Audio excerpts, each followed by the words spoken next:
नमस्कार दोस्तों, Donald Trump के फिर से अमेरिका के राष्ट्रपति बनने की संभावना ने वैश्विक राजनीति में एक हलचल मचा दी है और चीन इस संभावित बदलाव से चिंतित है। यहाँ पर मैं जो संभावनाओं की बात कर रहा हूँ वह सिर्फ इसलिए कि जब तक डोनाल्ड ट्रंप अपने राष्ट्रपति पद के दूसरे कार्यकाल का शपथ नहीं ले लेते तब तक हम संभावना ही बोलकर चलेंगे।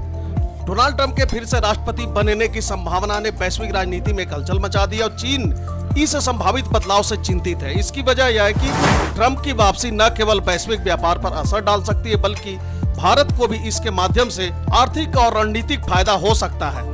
ट्रंप के अमेरिका फर्स्ट और प्रो बिजनेस नीति के कारण वैश्विक व्यापार संतुलन में बदलाव आने की संभावना है, जिसका सीधा लाभ भारत के मैन्युफैक्चरिंग सेक्टर को मिल सकता है। विशेषज्ञों का मानना है कि अगर ट्रंप की पुरानी नीतियां दोबारा लागू होती है तो चीन से होने वाले आयात पर भारी टैरिफ लगाया जा सकता है, जिससे चीन के उत्पादों की प्रतिस्पर्धात्मकता घट सकती है। इसके परिणाम स्वरूप बड़ी कंपनियां जैसे एप्पल अपने उत्पादन को चीन से भारत जैसी उभरती अर्थव्यवस्था में स्थानांतरित करने पर विचार कर सकती है। डोनाल्ड ट्रंप की अमेरिका फर्स्ट नीति के चलते व्यापारिक कंपनियों को चीन से हटाकर अन्य देशों में उत्पादन स्थापित करने के लिए प्रेरित किया जा सकता है। यह नीति खासकर एप्पल जैसी बड़ी कंपनियों के लिए प्रासंगिक है, जो अपने उत्पादों का निर्माण चीन में करती है। अब अगर ट्रंप ने वादा किया हुआ टैरिफ चीन पर लगाया तो चीन में बने उत्पाद अमेरिका में महंगे हो जाएंगे, जिससे भारत में आईफोन जैसे उत्पादों के निर्माण को बढ़ावा मिल सकता है। यह अनुमान लगाया जा रहा है कि भारत को अपने आईफोन उत्पादन को अगले 2 वर्षों में 30 अरब डॉलर तक बढ़ाया जा सकता है। फिलहाल भारत में एप्पल करीब 15 से 16 अरब डॉलर के आईफोन का उत्पादन करता है। इसका मतलब यह है कि उत्पादन को दुगना करने की संभावना है, जिसमें भारत एप्पल के लिए एक प्रमुख उत्पादन केंद्र बन सकता है। एप्पल अब भारत में अपने प्रीमियम आईफोन प्रो मॉडल का उत्पादन भी शुरू कर रहा है। इस कदम से भारत का टेक्नोलॉजी मैन्युफैक्चरिंग सेक्टर और मजबूत होगा और नई नौकरियों का सृजन होगा। इसके साथ ही एप्पल की नई प्रोडक्शन लाइन से भारतीय स्मार्टफोन बाजार में इसकी हिस्सेदारी में वृद्धि होगी।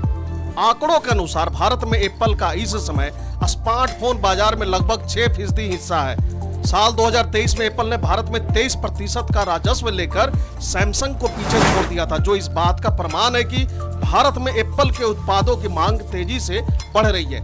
इस वर्ष एप्पल ने भारत में करीब 10 मिलियन आईफोन बेचे, जबकि 2022 में यह संख्या केवल 6 मिलियन थी। एप्पल ने साल 2023 में भारत में 1 करोड़ से ज्यादा आईफोन बेचे हैं। यह पहली बार है जब एप्पल ने भारत में इतना ज्यादा आईफोन बेचा है। साल 2023 में भारत में कुल 15.2 करोड़ स्मार्टफोन बिके थे।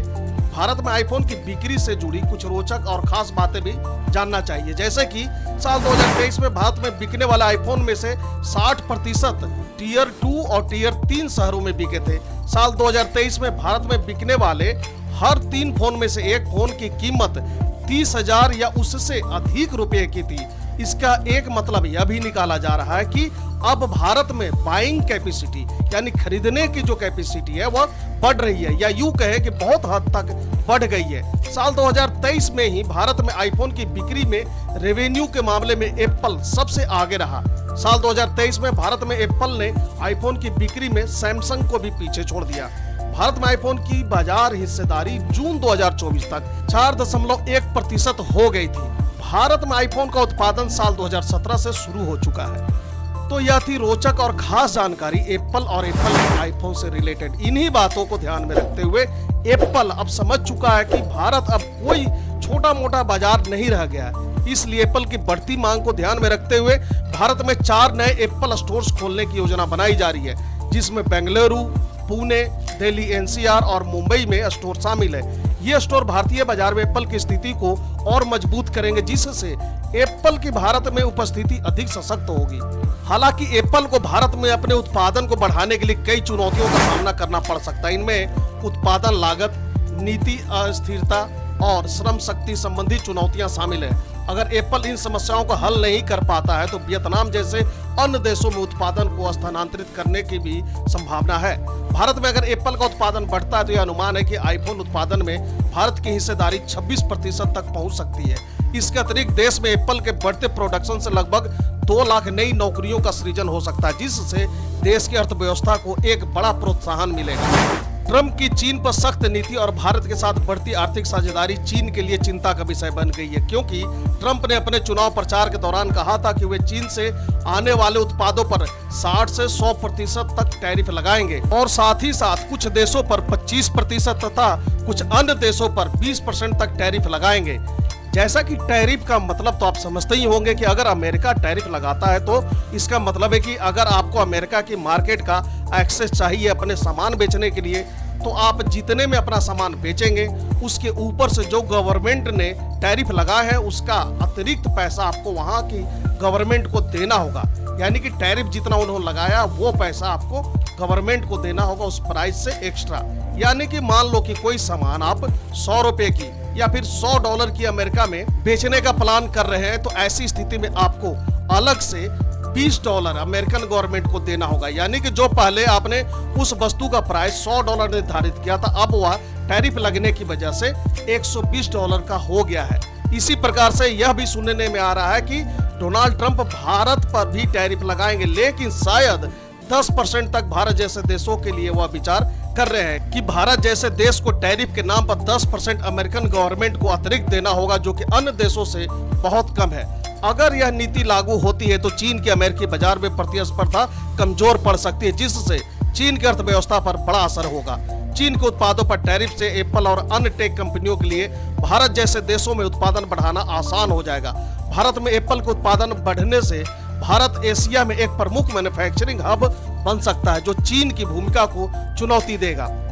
ट्रंप की वापसी न केवल आर्थिक तौर पर बल्कि रणनीतिक रूप से भी भारत के लिए फायदेमंद साबित हो सकता है। अमेरिका के साथ भारत के गहरे होते रिश्ते, खासकर मैन्युफैक्चरिंग और टेक्नोलॉजी सेक्टर में भारत को एक वैश्विक मैन्युफैक्चरिंग केंद्र बना सकते हैं। भारत सरकार ने भी इस मौके को भुनाने के लिए कई नई नीतियों को लागू किया है, जैसे PLI यानी प्रोडक्शन लिंक इंसेंटिव योजना, जिसके तहत इलेक्ट्रॉनिक्स मैन्युफैक्चरिंग कंपनियों को उत्पादन बढ़ाने पर वित्तीय सहायता मिलती है। इसका लाभ एप्पल और अन्य कंपनियां उठा रही है, जिससे भारत के इलेक्ट्रॉनिक्स सेक्टर में तेज विकास हो रहा है। चीन और भारत के बीच पहले से ही आर्थिक प्रतिस्पर्धा चल रही है, लेकिन ट्रंप की वापसी से इस प्रतिस्पर्धा में और तेजी आ सकती है। भारत का टेक्नोलॉजी और इलेक्ट्रॉनिक्स सेक्टर एप्पल जैसी कंपनियों के लिए नए अवसर प्रस्तुत कर रहा है, जिसमें भारत धीरे धीरे मैन्युफैक्चरिंग क्षेत्र में चीन के विकल्प के रूप में उभर रहा है। अगर एप्पल का उत्पादन भारत में बढ़ता है तो भारत स्मार्टफोन और इलेक्ट्रॉनिक्स के ग्लोबल सप्लाई चेन का महत्वपूर्ण हिस्सा बन सकता है। इसके साथ ही भारत में नई नौकरियां पैदा होंगी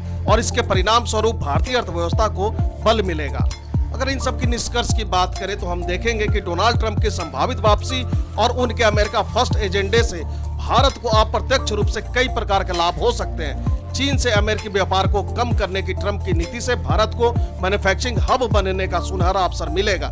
इससे न केवल एप्पल बल्कि अन्य वैश्विक कंपनियां भी भारत में निवेश को लेकर अधिक रुचि दिखा सकती हैं। ट्रंप की सख्त नीति और चीन पर टैरिफ बढ़ाने के फैसले से भारत में मैन्युफैक्चरिंग सेक्टर को जो अवसर मिलेगा वह भविष्य में भारत की आर्थिक प्रगति के लिए मील का पत्थर साबित हो सकता है। इसके परिणाम स्वरूप भारत और अमेरिका के बीच द्विपक्षीय संबंध और मजबूत होंगे और चीन को इससे सबसे ज्यादा नुकसान उठाना पड़ सकता है। भारत के लिए यह एक स्वर्णिम अवसर है कि वह ट्रंप की नीतियों का फायदा उठाकर खुद को वैश्विक मैन्युफैक्चरिंग हब के रूप में स्थापित करे। इस प्रतिस्पर्धा में चीन को पीछे छोड़ना मुश्किल है, लेकिन भारत अपनी आर्थिक और रणनीतिक स्थिति को मजबूत बनाकर यह सफलता हासिल कर सकता है। तो दोस्तों, उम्मीद है कि आपको दी गई इंफॉर्मेशन पसंद आया होगा। Thank you for watching.